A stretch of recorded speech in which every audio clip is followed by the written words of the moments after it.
హాస్పిటల్లో ఉన్నవాడిని car drive చేయడం ఏంటి, యాక్సిడెంట్ చేయడం ఏంటండి? ఏ హాస్పిటల్లో ఉంటే మాత్రం ఎందుకు వెళ్ళకూడదు? డాక్టర్లకు తెలియకుండా ఏ అర్ధరాత్రో వెళ్ళి ఆ పని చేసి వచ్చుండొచ్చుగా. ఎలా వెళ్తానండి? అప్పటికే నా కాలు విరిగి 6 రోజులైంది. చూడండి, ఇంతవరకు బ్యాండేజ్ కూడా ఇప్పలేదు.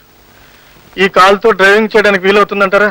2వ తేదీన ఈ కారు ప్రమాదం జరిగింది. 29వ తేదీన ఆయన మెట్ల మించి జారి పడ్డానని వచ్చి హాస్పిటల్లో జాయిన్ అయ్యాను. 30వ తేదీన కట్టు కట్టాను. 1వ తేదీన చెక్ చేశాను. 6వ తేదీని కూడా చెక్ చేశాను. 29వ తేదీయే కట్టు విప్పాలి, ఇంకా విప్పలేదు. ఈ నెల 2వ తేదీ కదండి.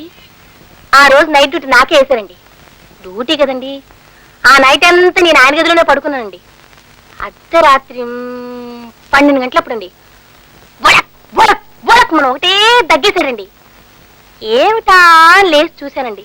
కాలు చేత్తో పట్టుకుని గిరగిర గింగలు తిరిగిపోయాడండి. కాలు నొప్పు కదండి, ఒకటే ఏడుపండి.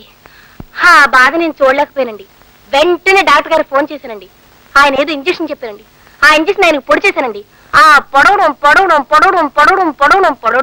తెల్లవారు సూర్యుడు పొడిచినా లేవలేదండి. మధ్యాహ్నం నడినెత్తులకు వచ్చినా లేవలేదండి. ఆ రాత్రి చంద్రుడు పొడిస్తాడే, నేను మళ్ళీ నైట్ డ్యూటీకి వచ్చినప్పుడు అప్పుడు లేదండి.